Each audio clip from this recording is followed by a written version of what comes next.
Rush it and pens. Yeah, those are old school. I'm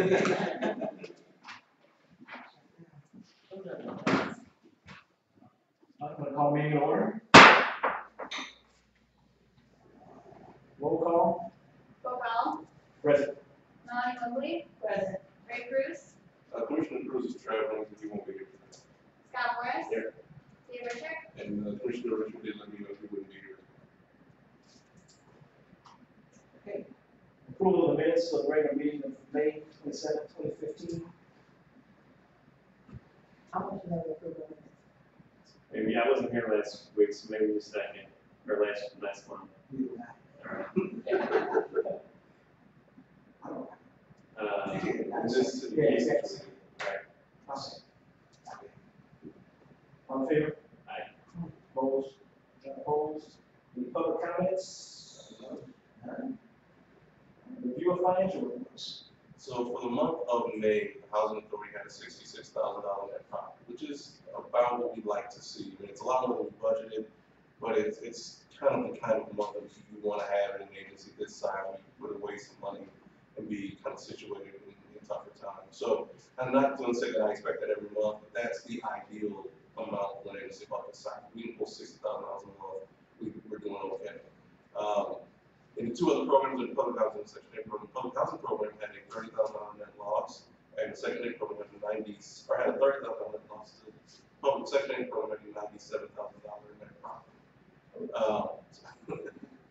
So basically what that tells us, if you look at the year-to-date numbers, the public housing program has about $130,000 net loss, and the Section 8 program has about $197,000 net profit. I think what that says is, one, we need to start reallocating some of our expenses. Once we get to the 6-month point, is when we come back and we do like a reallocation of the budget and the expenses, so we balance that out a little bit. What this tells us is that right now, if you remember, most years it's been the other way around. And it's not that we've really incurred so many more expenses, actually we're doing less. It's just the fact that we've changed the allocations a little bit. So we really need to just go back and take a look at the budget and look at how we allocate the expenses from the central office to make sure that they're balanced properly. So those numbers that you gave are those net of all of these admin costs. Is that what you're saying? How it's getting allocated? So just how you. If you remember before, we had a separate column for the CUCC, and this year we kind of try to show those inside the programs. Part of the reason that it shows the way it does is because we actually have to do an allocation for the central office into these programs. And so I'm kind of on track with you. I think it's the first time doing it. We're going to kind of figure out how the allocation goes. But does it help or hurt us if one side looks better or worse than the other in terms of how it looks at us or how it funds us? No, not as far as funding, it really doesn't impact us because the Section 8 program has two separate funding sources, the HAP funding and the admin funding. The admin funding is set out right at the beginning of the year and it just doesn't generally change. The HAP funding is based on how much we lease and don't lease.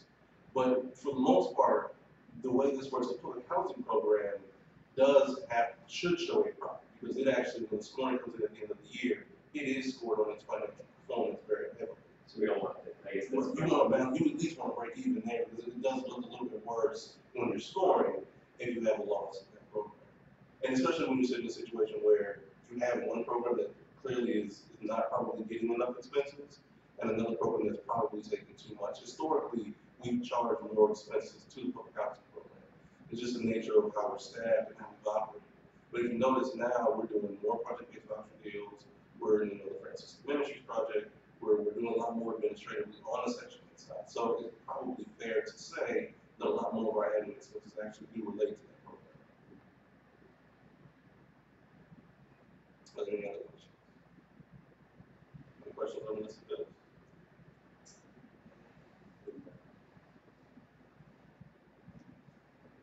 Review of the departmental reports. So May and June have been interesting months. Shore has signed on to lease space from us. Remember last year we had AID move into the vacant space over Plum Street. Now we also have Shore. They're going to do the management of the 40 units at a site project out of that building as well. So we have kind of reached our goal of filling that building with other resources. I mean, AID does a ton of work with our residents, particularly in the Centennial House building. So we've really done, I think, a good job of meeting the goal of setting that up as kind of a resource center for our residents. They're taking a very small space, the rent's a lot less, but ultimately, when we fill the space and it's active, it's not just sitting vacant, it's generating revenue for the housing. So that's a plus. And very good news. You remember in March, we brought to the board a voucher allocation for tax credit project for very green development at St. Charles Hospital. We just found out last week that project was awarded those tax credits. So roughly $10 million in tax credits over the next 10 years have been allocated to that project. Now, there's still some hurdles we need to cross with that. I mean, Very Green now has to kind of mend all the pieces together. So they still, I understand there's some state resources that they're applying for and some other resources. So this isn't the final piece. This isn't just to say, hey, we're going to do this project. But this was a huge part of the project. You know, it's roughly a $20 million development. This is half of that. Our voucher allocation accounts for a good chunk of that as well. So we're a good ways towards getting this done. And I think with this behind us, this project will be moving forward quickly. I know they want to get started as quickly as possible. So I know Renshaw ran into some headaches. We will be kind of prepared for those this time around. If the subsidy line became an issue this time, we will know that we need to do that and we're just going to get it taken care of. So that project, we're excited to have it move forward. Now, I do have to say on the other side, we got an interesting notice from HUD. As you remember when we started down this process, we had met with our attorneys, met with HUD, and discussed how units would be applied towards the BCA that we signed back in 2013. We were under the impression, and we had, in my opinion, every reason to believe, based on our conversations with HUD Legal, that any unit that was filled with someone from the waiting list would count towards our agreement and count towards meeting that 100 unit goal. HUD sent us a notification after we did our quarterly update, letting them know that we were going to do this project, and informed us that they would, in fact, not allow the 44 units from this project to count towards this development. I did notify the city, so they're aware that that has changed a little bit. I think honestly, it's still a good project to be involved in. I mean, at this point, we pretty much we've made our commitment anyway. But I will say, there's still an opportunity to discuss a little bit further, but I don't think we've reached that last point of discussion. It's just their initial opinion on whether or not the units count is that they don't because they're specifically for seniors. We think, and I think we continue to believe that based on some language we have in writing, that it's reasonable to believe that these units should count, at least a portion of these units should count based on how our waiting list is made up. So we'll continue to make that case. We actually had a conversation with the city who's been meeting with the regional director of HUD. So there's still a little hope that we can get some middle ground here met as far as this is concerned. But so I hate to kind of mellow off the good news with the bad, but it's the reality of where we are on that project. So for the 100 unit BCA, the first 40, those All count. And then whether it'll be zero or some portion of these may end up counting, and what other activity we currently have towards the BCA. Right now, this was the second project, so right now we're kind of looking for that next project, whether it be something that we do ourselves or whether we bring in a developer to do so. That's going to be a matter of us really defining what project is best for us as an agency, whether we actually want to go out and be the developer and do the deal. We were fully capable of doing our own development at this point. But do we want to be fully responsible for a $20, $30 million project, or would we rather have a developer who can kind of cushion the guarantees there? How much longer before Renshaw, realizes kind of what they put into this and has the appetite to do more? We've actually already had discussions about phase 2 of the project. So we sat down, was it before, I think it was back in February now, representatives from Renshaw, representatives from the city, and I was there as well. We actually had a discussion about phase 2. So I think they're already in planning stages. It's just a matter of finding a project that really is going to score well. And because we're, with those kind of developments, you have to merge the tax credits too, so you have to see where the scoring is, what the points are, and how to get them done. Yes, because if we don't get something figured out with that hospital deal, it probably, how many times can you go back to Springfield for the tax credits and Every year. I know, but they, There does come a point where I think you get a little saturation, and they start to say, okay, Aurora's got an allocation every year for 5 years. It's time to take a couple of years off. Right. I think we're in a position, probably now and for the next year or two, where Aurora really didn't get any applications for the last probably 5 years before the Renshaw application. So we're due a good number, I think, just because of the time frame since you know, the Renshaw was really the first one. So I think we're in a position where we can continue to go back to the well a couple times.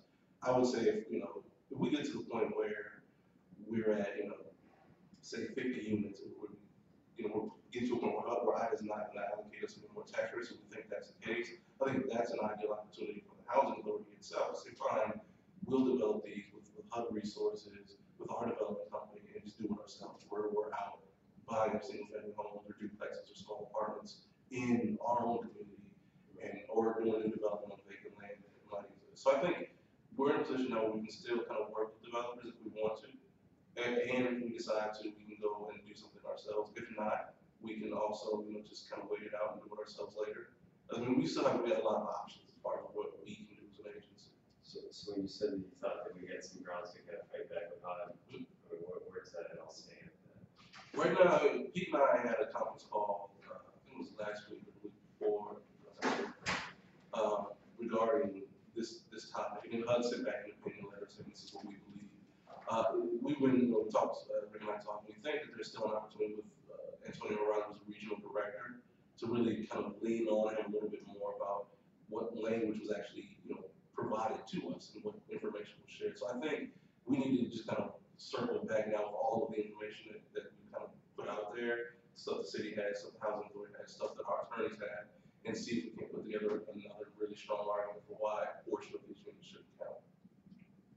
I would say the problem with it is it's a slow process, and it's one they kind of know we're already in. So it's not like we're debating on whether to do the project based on based on the language that we had. We were under the impression that these would count. We had gone over that already, so we were kind of a little blindsided when I came back to know these aren't going to count. So I think we need to put together a really strong case, but I would say that, you know, if I could do the song, we could probably make another go ahead. We're trying to really push up on some of these units. Refresh my memory, we have what, 5 years? Is it, we have 5 years to turn on 100 units? Well, we only have, the 5 years isn't to finish the VC. The 5 years is to show substantial work towards. We've really, I mean, we're already 40% done. We were 40% done 6 months after we signed the VCA. Right? So we really have, you know, we can say, look, we're already, if you look at it on a 5-year basis, we're ahead of where we should be. And I think as long as we're continuing to work towards, we have no control over either. We have no control over what's available in our community. I think one thing I will say is I think that even HUD Legal agrees that we are actively trying to get this done. They are very well aware, they've noted that we're working very hard to get this done. I don't think that's going to be an issue. I do think that, you know, if we get to 2019 and we're still where we are, and we don't have documentation that we tried, I think then there'll be an issue. But I think in 2019, we'll be easily able to say that we have made a substantial effort, we've made substantial progress, and that we shouldn't be held to any of the requirements of the VCA. Can I say one thing really quick to it? Keith and I discussed this the other day. Just one of the pieces of this is, or pieces to the argument that I think that we can make successfully some of it is that when the city was in talking with HUD prior to all of this stuff, you know, one of the HUD officials had made a point that when Jericho Circle was closed, that they provided 92 tenant protection vouchers, and so that in this particular high-ranking HUD official's mind, that was 92 out of 146 that had already been taken care of, and so the actual makeup, you know, they can't really directly require makeups or anything, but the actual difference there was 58. Now we've agreed to 100, and so one of the arguments I think we ought to be able to make is that, you know, 42 of those 100 or so ought to be able to be senior or something different than maybe what was at Jericho. It would make sense if they wanted to hold us to 58 or 60, 40 or something like that. And, you know, again, in the time period we're talking about, either way, it's probably not a concern, but it'd also be nice to have some of the units we're working on now count, get out from under the VCA, and then continue to do other development work that could include family, seniors, or other population Along with that, you recall when we made the voucher application, it was conditional on us completing a fee sharing agreement with Caesar Future, who's one of the other partners in the project. So it takes time to get fee sharing agreements done. And one of the things we've come to, and I think Rick and I have talked, and we made significant progress, but it's just due to some of the time we have to go before boards and different things. We're planning on extending that another 30 days just so we can get everybody's signature lined up. I think we have what amounts to a pretty good basis for an agreement. It's just a matter of getting everybody's signature lined up at this point. So we want to let you guys know that that won't be signed tomorrow. It'll probably be signed by this time next month. Also, by this time next month, we are planning to have you guys full. So, a couple more people lined up that should be approved next month before your board meeting, in time for your next month. You're gonna be here first, Other times, so paperless transition. If you recall, when we talked, and I always kind of go back to the strategic plan. We have now signed, we haven't signed on it just yet, but we are going to sign on to do a paperless transition with Xerox through one of their subcontractors, Martin Wade. They're going to come out, provide software for a corporation. Every computer will have the ability to basically run all of their processing, everything paperless. It's a pretty interesting system. It has workflow processing, a lot of encryption security, so that's not an issue. On top of that, that's going to decrease costs over the long term, decrease in paper and printing. That's surprisingly a large expense in printers, and the maintenance that goes with it is a costly item, especially when paying basically per page for some of the things we print out. So that's just something to kind of keep in mind. We are making that transition. So this time, next month, next 2 or 3 months, things will be, it'll be hectic. I can guarantee that paperless transitions I've seen with other agencies, they're very rarely very smooth, but we will get to that point where that's just a natural thing for this agency. Just like when we did the legal transition and a lot of the other things we've done, they were bumpy, but we got them done. So that part is also coming. And we did, we've had discussions before, and I just want to bring this up. Doing this is not only it's on the information you guys were sent last week. We talked before about trying to streamline and privatize to a certain degree some of our public housing operations. We've started to really ramp up that discussion and ramp up the analysis on that internally. Just looking at, based on some of our scoring, last year we had the issues with the REACT, and we're always kind of dealing with how to make our properties look as good as and better than other apartment complexes that are just like ours in the private market. So we are looking at some of the analysis on that and trying to figure out exactly, if we were to do that, what it would look like. What kind of corporation would be capable of handling that. I know initially we talked about the development company, but I think in certain circumstances, if we were to take this approach, it may make more sense for more experienced firms to do maybe the larger buildings. I mean, a Maple Terrace is a big building, and it takes a certain, I think, experience, skill set to do property management in a building that size. And we may want to really look to some of the more experienced property management private firms in the community that exist in Aurora, that maybe can help us with that, or at least be involved in that discussion. Now, I do want to say this isn't, I don't want us to sound like it's a jab at our own employees. It's not. We have great people who do a great job every day, and we'll do, if we were to take this route, we want to try and reposition people as best we can to ensure that they are taken care of, because this is not a decision born out of any malice towards our employees. We have great people. It's just at this point it becomes a decision of how are we going to become a 21st century housing authority, and in what ways do we do that and still manage our role as a housing authority. One of the things I've noticed over the last couple of years I've been here is that we are extraordinarily good at the HUD side of things. We get that. Great evidence. I mean, the Section 8 department gets a perfect 100 score. We've done it every year I've been here. So, and I believe, I think Sue reminded me that they did that a couple years before I got here too. So, I mean, so it's proof. We don't have issues getting our government reporting done. We don't have issues dealing with the government requirements. That's never really been our issue. I think the challenge is that, especially on the public housing side, our property managers are tasked with doing 2 jobs, essentially. They're property managers, which in the private market is 1 job by itself. And then there's a paperwork person, which is an entirely separate job. And in our world, that's the same person. And it becomes very difficult to be both people. And I think that's been our biggest struggle, is trying to figure out how can we be both people, and that's just difficult to do. So I think it's something we'll take a look at, and if we decide to go that route, it's something we need to do a whole public bid process for, because these would be larger contracts, have to come before the board. So there'll be discussion, of course, about that when that time comes. But I just want that to be out there, that is something we're discussing. Along those lines, we were talking about re-exports last year, and I mentioned this to interim chairman. I don't know how to. I've been called worse. So we got our initial bid scores. Now these are not final scores, and we'll probably won't have final scores, I would say, for July or August. It'll be a little while before we have final scores. If you remember last year, we made a very, very concerted effort to focus on improving the bid scores of our family sites. I'm very, very pleased to say that we did. That score jumped from 53 to 76. So clearly, the approach that we've taken works.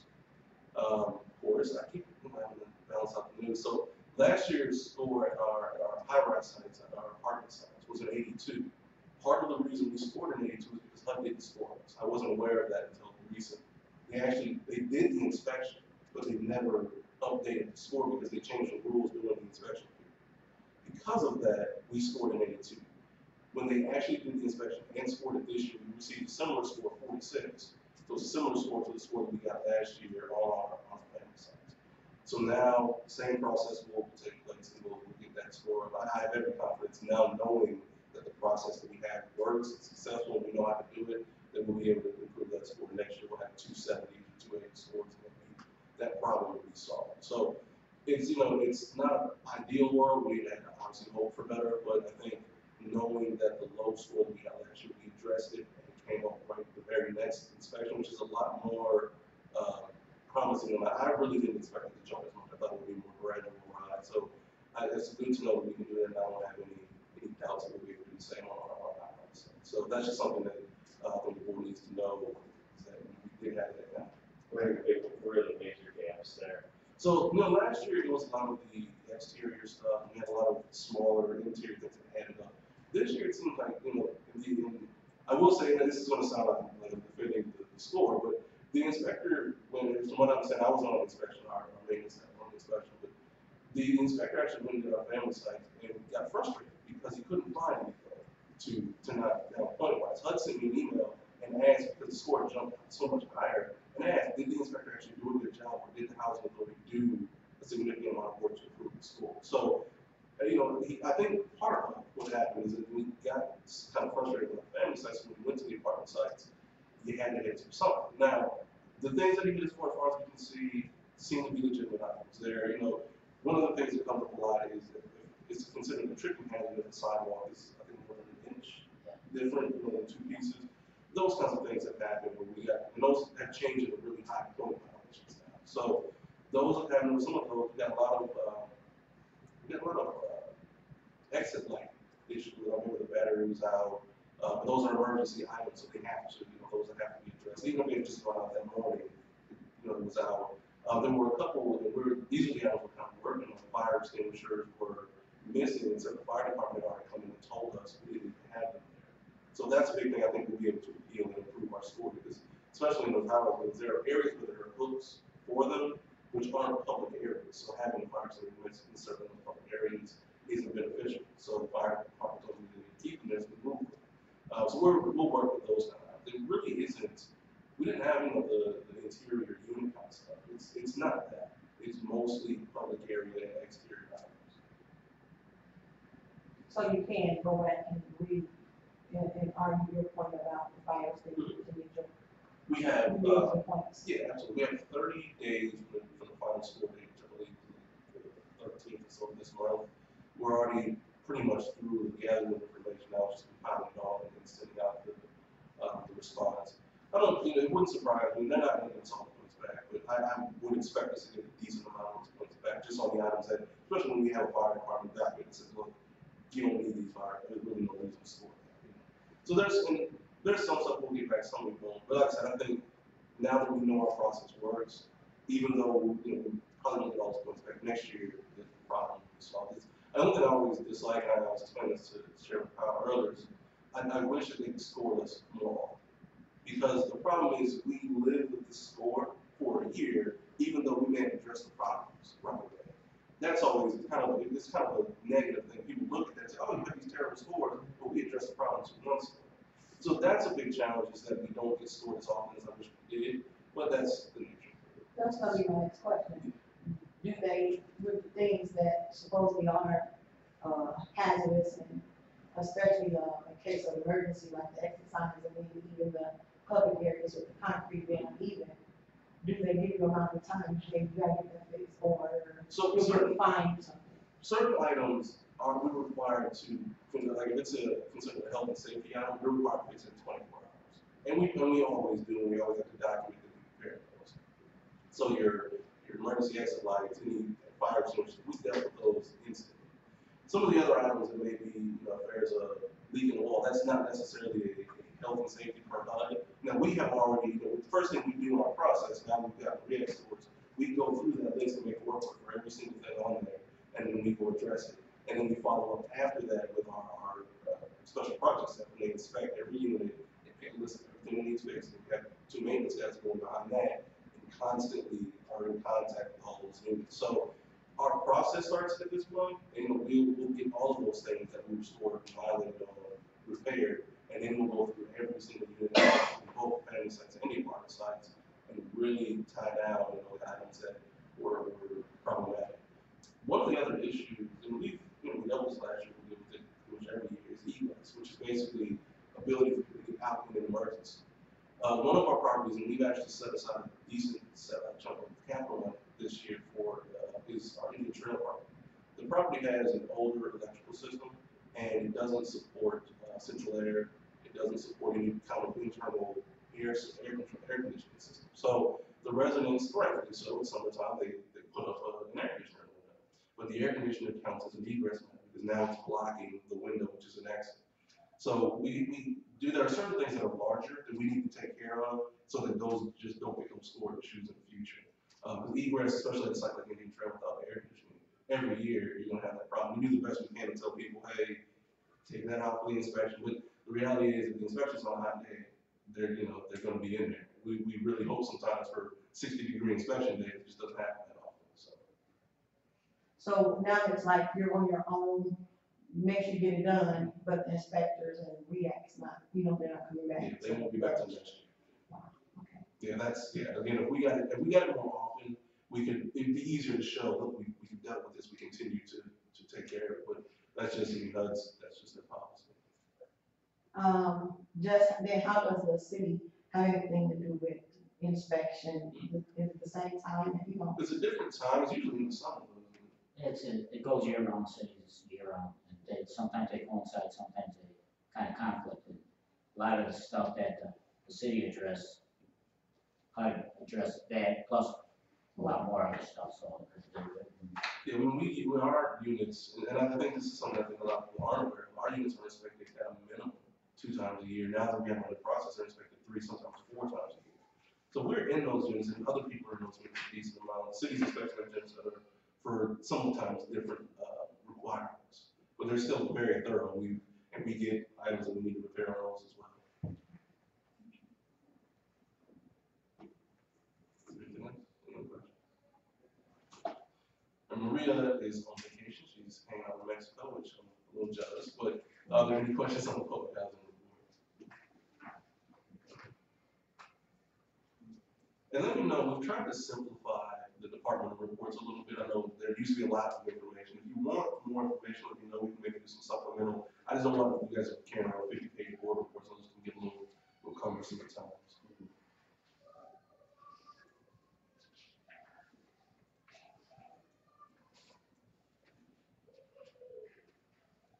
How's the internship program coming on? It's going good. Actually, we were intending to bring interns to introduce them today. We had a lot of people who were out for various reasons. I think one young lady needed to take the day off, and another one was out for the week. So, but they've already gotten kind of dug in. Especially, we exchanged part of the programs. Last year we had a maintenance department rotation. We exchanged it for a development company rotation. And over the development company, they really got involved in trying to do analysis and understand the kinds of units that make development projects work. So it's been a very interesting group. And again, every year, I don't know how Economic does, she gets us a smart group of kids every year. So, I mean, I think the average GPA is like 3.7, 3.8, or like rocket scientists compared to me. So, I'm keeping away from you guys, I might take my job. Well, no, I mean, they're working on, one of the primary things they're working on is the transparency project. And we've had discussions about making the agency more transparent and more open to the general public. And we've been working on just trying to determine what documents need to be kind of involved in this kind of website or source where anyone in the general public, instead of having to do FOIAs and having to come find information from us, it's all there. That way, it just looks less, there's not that we're doing anything questionable, but then those questions naturally go away because we're putting it on our own in front of people. So anybody, anywhere, at any time can know the salaries, can know the positions, can know what we're going to bring to the board, can know our scoring. So all the different things that are out there. There's, the more information that I can put in front of people, the better off as an agency will be.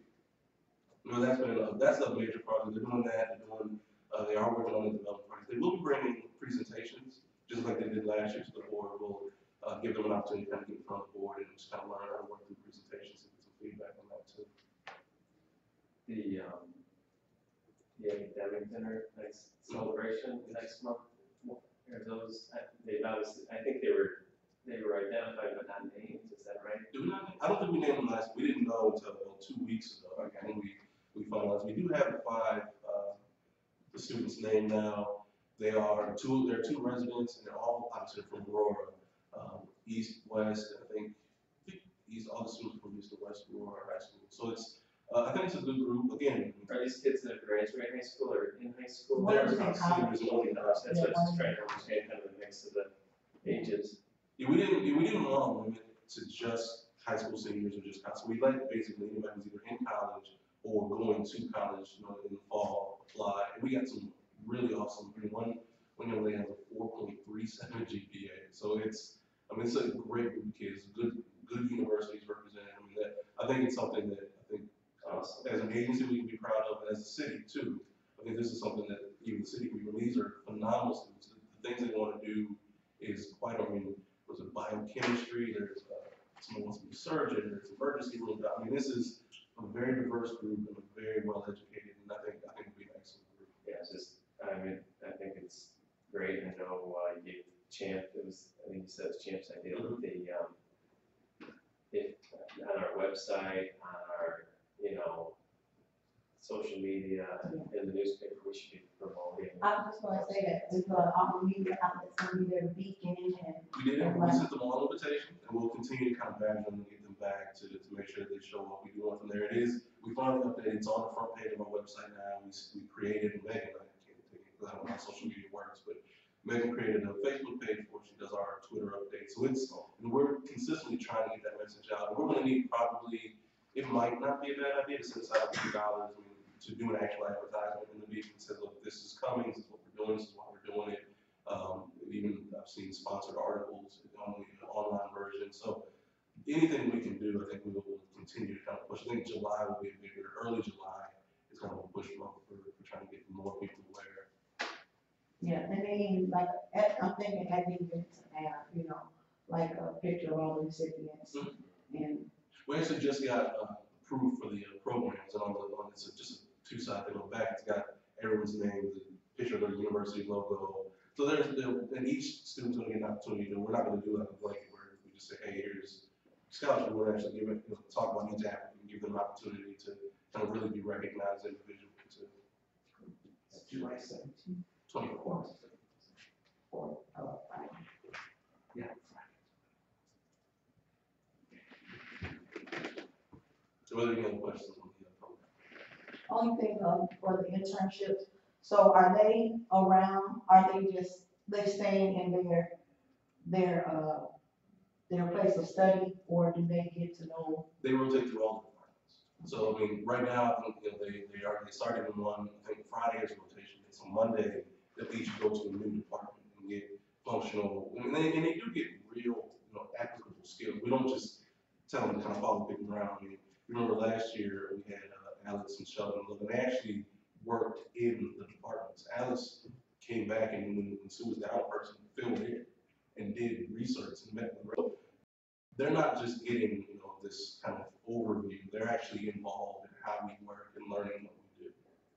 I was wondering for the psychology and sociology person, are they working with possibly Kim Fontaine? Absolutely.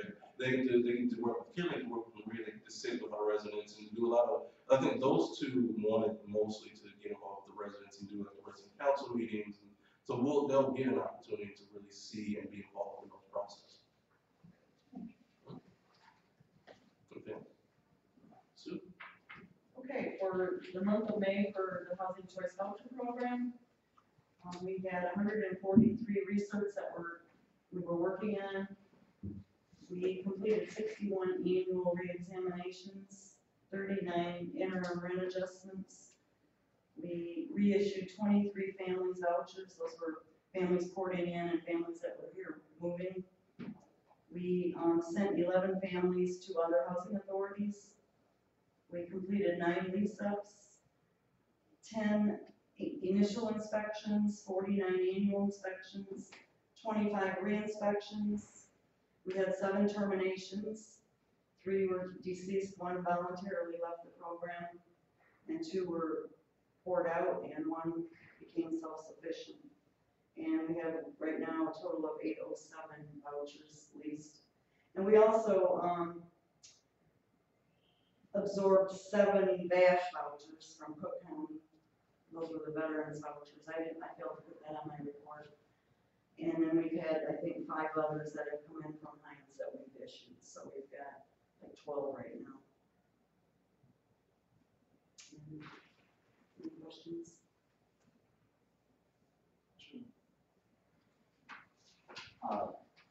Like Mr. Berger said, that we did finish our, you know, we're a little disenchanted with it, but, you know, looking back, if you ever drove aside, just walk, you can see that, the improvements that were done were tremendous.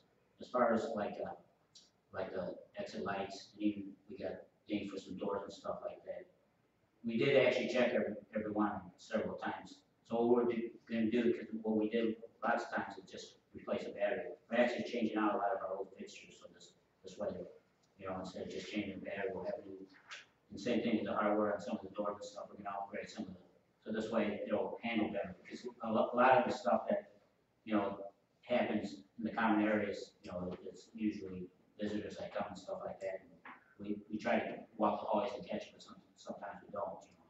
I'm not making excuses and stuff, but that's, you know, that's part of reality because, you know, like I said before, the guys work extremely hard and getting the places where you'd be. We didn't get as far as safety and health violations, we get those the same day. And we address them within 24 hours. And there was I think the whole site. I think there was like 8 altogether. So you know that says a little something. So we're good. You know, we're going to continue to upgrade things. We're going to continue to, you know, keep those, you know, have react inspectors. We're going to, guys are going with a different mindset, you know, so it's a concept, for us, it's more of a stepping stone, you know, it's to continue to do what we're doing, and, you know, it's about residents improving their, you know, their home life and stuff like that. So with that said, we're still, with vacancies are pretty well caught up right now. We actually, a couple of our scarce side houses we put into higher tiers. They're dealing with city inspections. City passed a lot of stuff that HUD wrote us up on and stuff like that. And we like I said, we're aware of that, so we are addressing a lot of that stuff also. And like I said, food pantry came in last Wednesday when it was pouring outside, so staff came in actually brought it inside and helped set things up. But like I said, the guys we are staying on top of it. We are addressing everything that was a work order or any violations. We have followed up on, so for the most part, we're continuing moving. Any questions for Jeff? New business? We have one resolution every year. We enter into an intergovernmental agreement with the DuPage County Housing Authority. For our landlords that are in the city of Aurora, but also in DuPage County, there's a tax abatement program that kind of encourages them to be involved in our Section 8 program.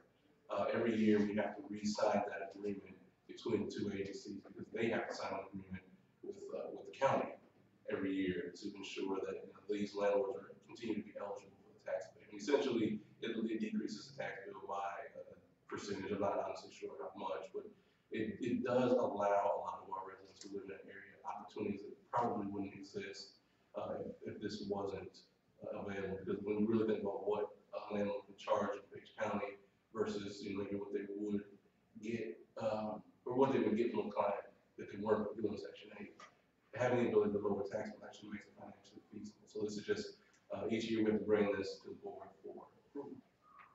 Are there any questions? Make a motion that we pass resolution 15-06. I second the motion. Motion made, second, all in favor? Aye. Opposed? None? Second matter, I don't think it's necessary, unless we know something like let's go to executive session. No, that's always a good thing. Well. Nothing else, I entertain a motion to adjourn. I motion to adjourn. Second. All in favor? Aye. Opposed? None. Meeting adjourned.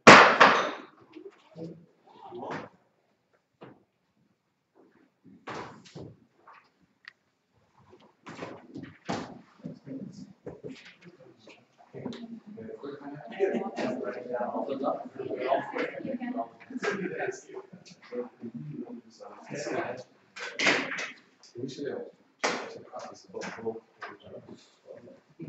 But actually, if you want to switch over, pretty good.